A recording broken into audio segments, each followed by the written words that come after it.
Hello everyone, আশা করছি আপনারা সবাই যে যেখানে আছেন ভালো আছেন এবং সুস্থ আছেন। কৃষ্ণা ভিলেজ লাইফে আপনাদেরকে স্বাগত জানাই।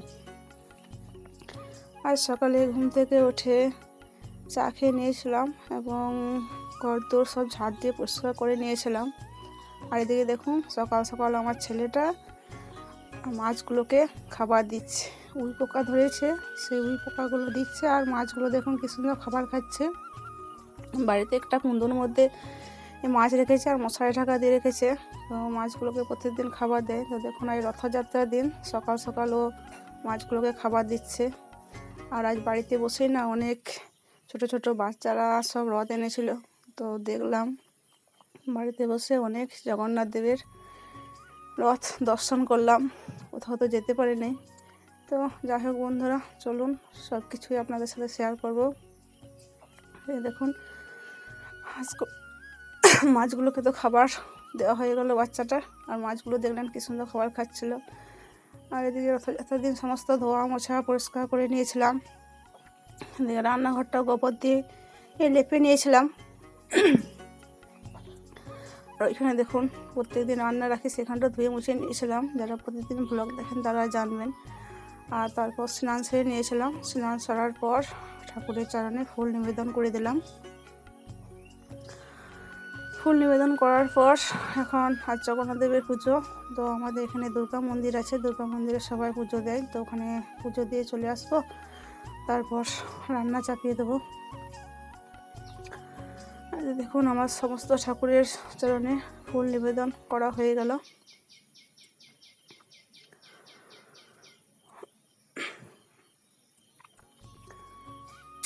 তারপর আমি পুজো দিয়ে চলে এসেছিলাম আর রান্নাঘরে রান্না চাপিয়ে দিয়েছিলাম। ওই যে কুকারের মধ্যে খেরো মসুরি তারপর আলু সেদ্ধ করে নিয়েছিলাম, তো ওটা দিয়ে একটা সবজি ডাল মতন করে নেব। আর ডিম ভাজবো, ঢেঁড়স ভাজবো, কেননা আমাদের মা আর ছেলে দুজনের ভাত আজকে নেমন্তন্ন আছে, তো আমাদের আনন্দ নেমন্তন্ন খেতে যাবে। তো দেখুন আজকে আর বিশেষ কিছু রান্না করব না, তো রান্না করার জন্য মশলাটা বেটে নিয়েছিলাম। তো মশলাটাকে আমি কড়াইতে ভালোভাবে কষিয়ে নিলাম। কষানোর পর ওই কুকারের মধ্যে সেদ্ধ করে নিয়েছিলাম খেরোতে মুসুরিতে আলুতে, তো সেটা এখন কড়াইয়ের মধ্যে দিয়ে মশলার সঙ্গে ভালোভাবে মিক্স করে নেব। আর লবণ দিয়ে তো সেদ্ধ করতে দিয়েছিলাম, তারপর পরিমাণ মতো চিনি দিয়ে দিলাম। এবার হালকা একটু ফুটে যাবে, তারপর নামিয়ে দেবো। আর এদিকে দেখুন তারপর আমি এই ঘরে এসে দেখছি আমাদের আনন্দবাবু কাঁঠাল নিয়ে এসছেন। আজ রথযাত্রার দিন, তো কাঁঠাল ভাঙছেন, সবাই কাঁঠাল খাবেন। আর আমি তো এখন পুজো দিয়ে এসেছি, পুজোর প্রসাদ নিয়ে আসবো, তারপর তার আগে খেতে পাবো না। তো যাই হোক দেখুন এখন আমি আবার রান্নাঘরে চলে এলাম। আবার দুটো ডিম এখানে বাটির মধ্যে ভালোভাবে ফেটিয়ে নেব। তো আগে তো পেঁয়াজ কুচি করে রেখেছিলাম, আর পেঁয়াজ কুচির মধ্যে লবণ ভালোভাবে মিক্স করে নিয়েছিলাম। তারপর ডিমটা দুটো দিয়ে দেখুন ভালোভাবে মিক্স করে নিলাম। এবার কড়াইয়ের মধ্যে তেল দিয়ে দিয়েছিলাম। তেলটা গরম হয়ে গেলে কড়াইটার মধ্যে চারিধারে বুলিয়ে নিলাম। তারপর এখন ডিমটা ওর মধ্যে ছেড়ে দেবো, মানে ফেটিয়ে রাখা ডিমটা আর কি। তো যাই হোক দেখুন এখন তো দিয়ে দিলাম। তারপর কোনটা করে একটু বড় মতন করে নিয়েছিলাম সাইডগুলোতে দিয়ে দিয়ে। তো এখন উল্টে নেব। এই পাশটা তো আমার ভাজা হয়ে গেছিলো, তো উল্টে দিলাম। আর দেখুন কি সুন্দর হয়েছে।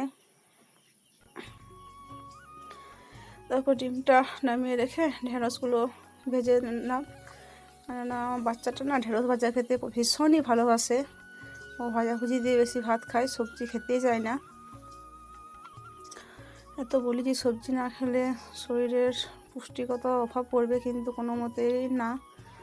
যাই হোক ওর জন্য ঢেঁড়স ভাজা করে নিয়েছিলাম। আর এদিকে ডালটা হয়ে গেছিলো, আর এদিকে ডিমগুলো কেটে নিয়েছিলাম। আর দেখুন কি সুন্দর হয়েছে ডালটা। তারপর আমি তো চলে গেছিলাম ঠাকুর থানে পুজো আনতে, প্রসাদ আনতে পুজোর। দেখুন পায়েস প্রসাদ, চিড়ে ভোগ, তারপর ফলমূলাদি কুচাদি ফলমূলাদি সব কিছুই প্রসাদ দিয়েছে। তো তারপর আমরা প্রসাদ খেয়ে নিয়েছিলাম। তারপর খাবার টাইম হলে খাবার খেতে বসেছিলাম। এই যে ঢেঁড়স ভাজা, ডিম ভাজা, তারপর খাওয়া দাওয়ার পরে যখন বিকাল দিকে অনেক রথ এসেছিলো জানেন তো, ছোটো ছোটো বাচ্চারা, গ্রামের ছোটো ছোটো বাচ্চারা অনেক রথ করেছিল। তো একদল একদল করে আসছিলো, তো সব রথগুলোই দেখলাম। তো ওদেরকে দেখুন চাল দিলাম, সবাই দিচ্ছিল, আর ওরা প্রসাদ দিচ্ছিল। দেখুন প্রসাদ দেবে আমাদেরকে, জগন্নাথ দেবের। তো এইভাবে 3-4টা দৌড় এসেছিল, তো সবারই করতে পারিনি, 3জনেরই করেছি। দেখুন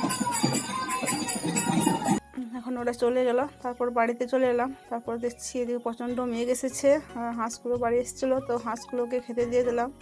তারপর কিছুক্ষণ পর দেখছি আরেক দল ছোটো ছোটো বাচ্চা রথ নিয়ে এসেছে, তো ওদেরকেও চাল দিলাম। আর দেখুন সবাই প্রসাদ নিয়ে এসেছে, প্রসাদ দিচ্ছে।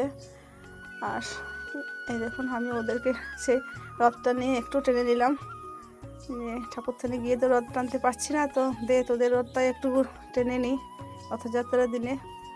তো আমিও রথটা একটু টানলাম। তারপর দেখুন এই রথটা দারুণ সুন্দর করেছিল, কিন্তু জানেন তো অনেক সন্ধেবেলা এসেছিলো, তো ভালোভাবে দেখাতে পারিনি। তো ফোনের ফ্ল্যাশ লাইটটা জ্বেলে তারপর ছবিটা তুলেছিলাম। আর এই দেখুন এখন সন্ধে হয়ে গেছিলো, তো ভীষণ ভালো করেছিল রথটা।